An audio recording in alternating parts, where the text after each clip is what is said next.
희한한 위로. 다 잘 될 거야. 이 말에 나는 진심으로 위로받아 본 적이 있을까? 문득 그런 생각이 들었다. 나는 그 말에 한 번도 안도해 본 적이 없는 것 같다는 생각. 도리어 조금 상처가 됐던 적은 있었다. 지금 내 말 들었어? 대충 듣고 아무렇게나 말하고 있는 거 아니지? 그 말이 너무 공허하게 들려서 어쩐지 좀 억울했달까. 내가 그동안 너의 이야기를 얼마나 성심성의껏 들어줬는데 너는 어쩌면 그렇게 쉽게 다 잘 될 거야 한마디로 퉁칠 수 있는 거니? 어쩌면 내가 삐뚤어진 걸 수도 있고 지나치게 세상에 찌든 걸지도 모른다. 하지만 나이를 먹을수록 삶을 겪어갈수록 그런 생각이 들었다. 다 잘 될 거야. 그 말만으론 아무것도 해결되지 않는다는 생각. 그래서 나 또한 그 말을 쉬이 입에 담기 힘들었다. 어쩌면 그런 나로 인해 누군가는 또 상처받았을지 모르지만 너무 걱정하지 마. 다 잘 될 거야. 힘들어하는 친구에게 그런 말을 한다고 해서 그의 걱정이 마법처럼 갑자기 사라질 리 없다는 생각에 쉬이 입을 뗄 수가 없었다. 나는 너를 위로했어. 그러니까 나는 좋은 친구야. 도리어 그 말은 나를 위안하고 합리화하는 것처럼 느껴지기도 했으니까. 그러니 글을 쓸 때도 나는 그렇게 해맑고 건강한 말들만 늘어놓는 건 어쩐지 낯이 간지러웠다. 라디오 작가 시절 내가 할 수 있는 가장 긍정적인 원고를 쓴다고 썼는데도 무턱대고 다 잘 될 거야 라고 하는 건 힘들었다. 그래서 라디오 시절의 원고들을 묶어서 발표했던 나의 첫 책, 나는 아직 어른이 되려면 멀었다를 읽고 위로받았다는 사람들의 이야기가 신기했다. 오히려 힘든 얘기, 아픈 얘기가 더 많으면 많았지. 그 어디에도 다 잘 될 겁니다 라는 말은 등장하지 않았는데도 사람들이 그 책에서 위로를 받는다는 것이 신기했다. 두 번째 책도 마찬가지였다. 작가 코스프레라는 소제목의 글이 있을 정도로 그 책에서 나는 글 쓰는 삶이 내게는 참 힘들었다는 얘기를 잔뜩 늘어놓았는데도 많은 작가 지망생들에게서 메시지를 받았다. 심지어 그 책을 읽고 오랫동안 잊고 있었던 작가의 꿈을 다시 키우게 됐다는 독자도, 실제로 책을 내고 진짜 작가가 됐다며 자신의 책을 보내준 독자도 있었다. 나의 의도는 위로도 격려도 아니었는데 말이다. 그런데 생각해보면 나 또한 참 희한하고 엉뚱한 곳에서 위로받곤 했던 것 같다.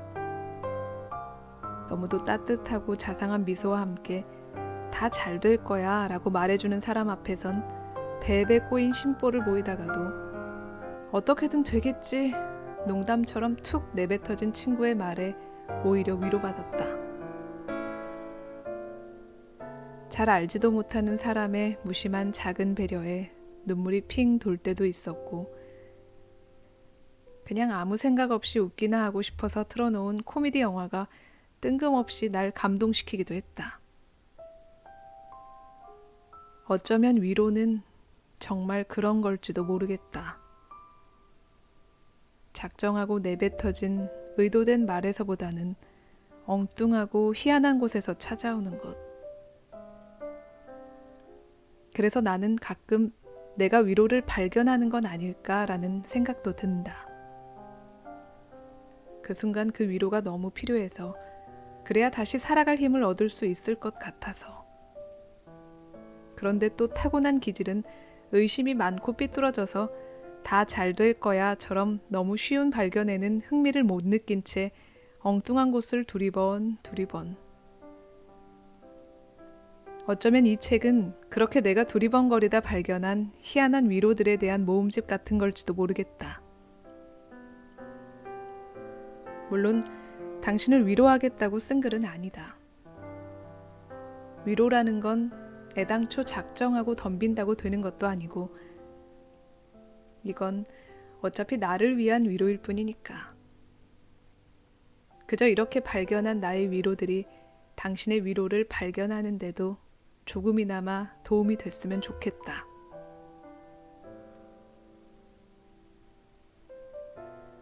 당신 잘못이 아니에요.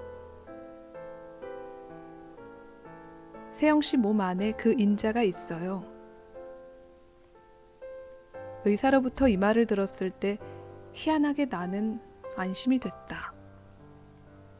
나도 모르게 조금 미소 지었던 것 같기도 하다.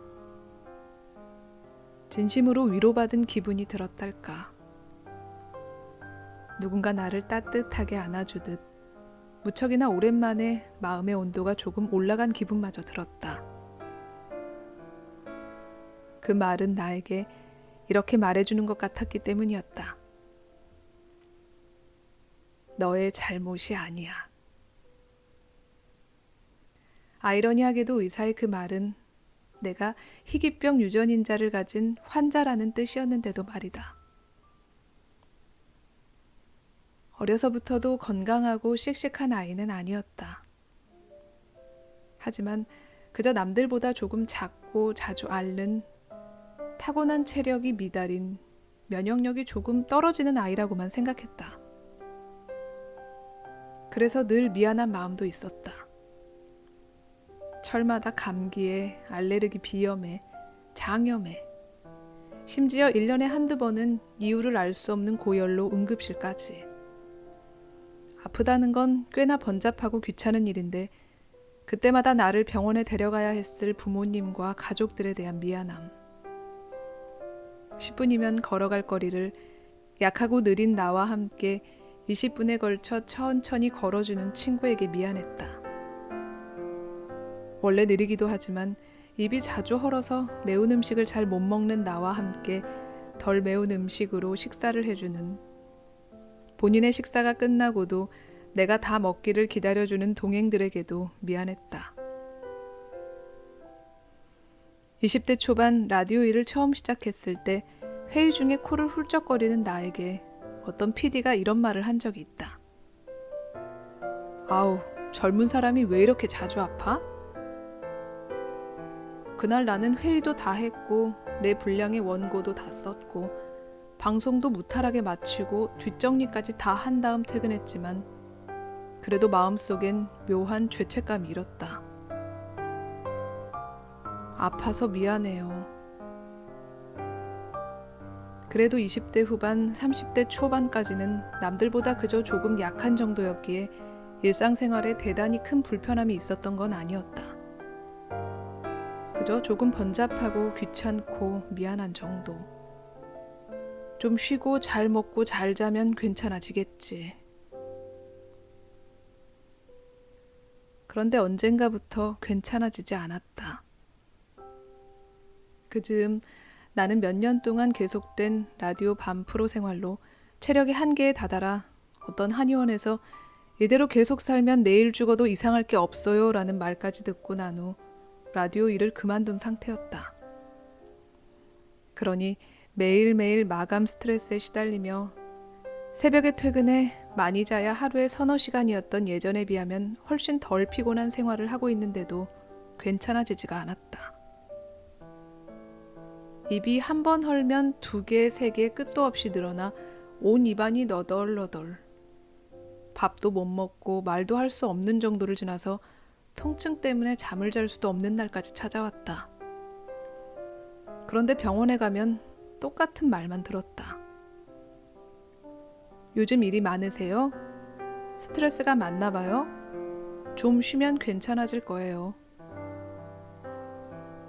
하지만 금세 또 헐고 나아지진 않고, 그러니 계속 스스로를 돌아보게 됐다.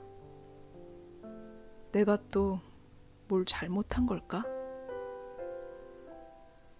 한 번은 큰 종합병원에 갔는데도 의사는 너무 심드렁한 표정으로 입 말고 다른 데 허는 데는 없죠? 그럼 뭐 베체트도 아니고 크론도 아니고 동양 사람 중에 입 자주 허는 사람들 많아요. 그냥 잘 먹고 잘 자고 자기 관리 잘하면 됩니다. 그러면서 간단한 피검사 정도만 하고 나를 돌려보냈다.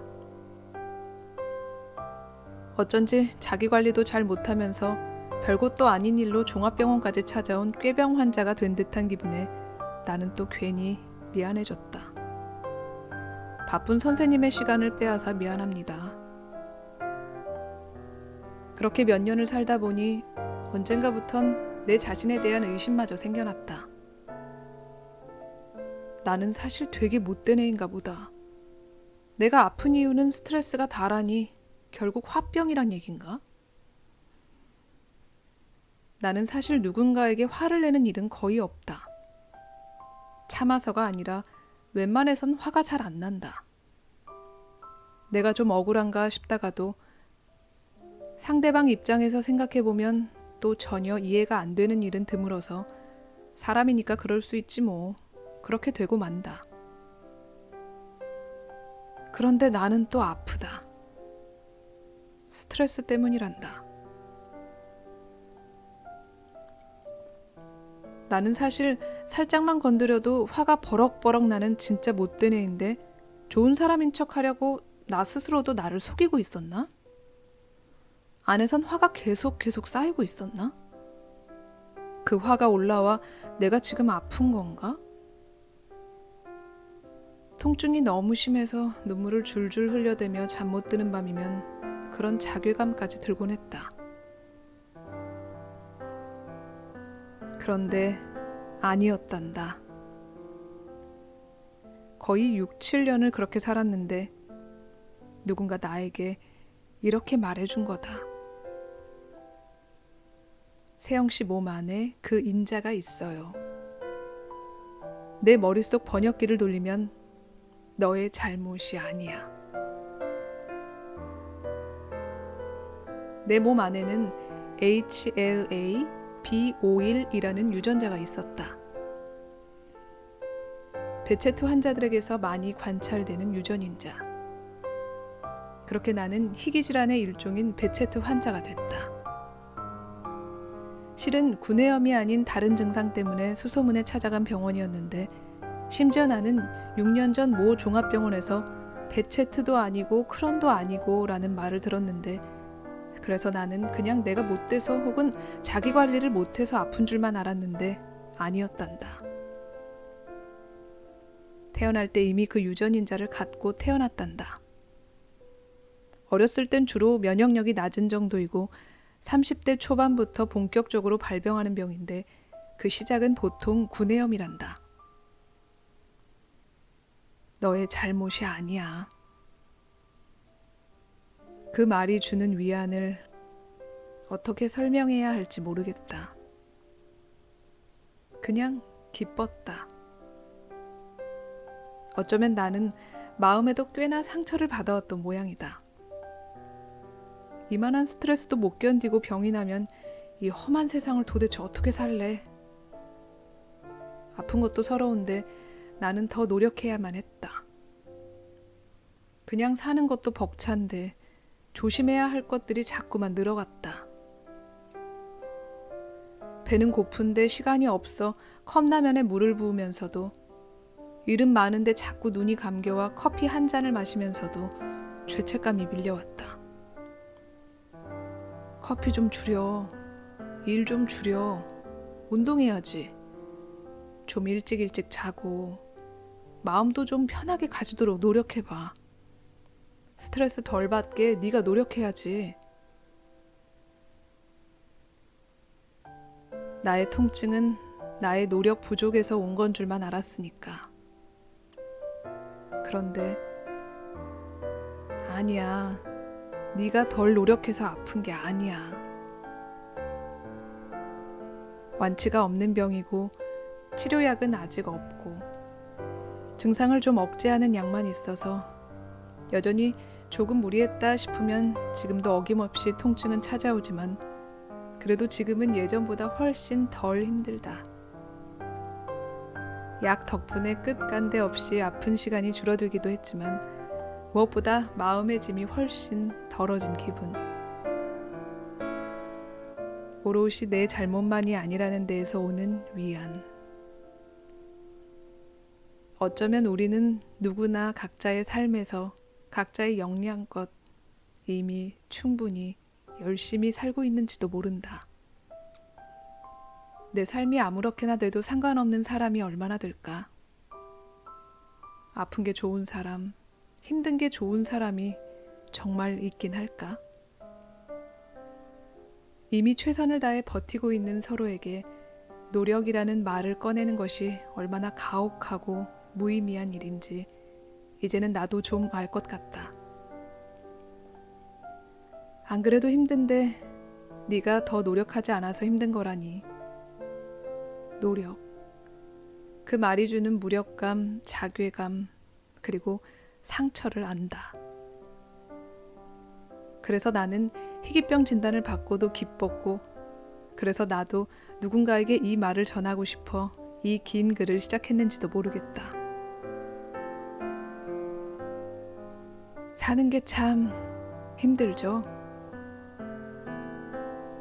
하지만 당신 잘못이 아니에요.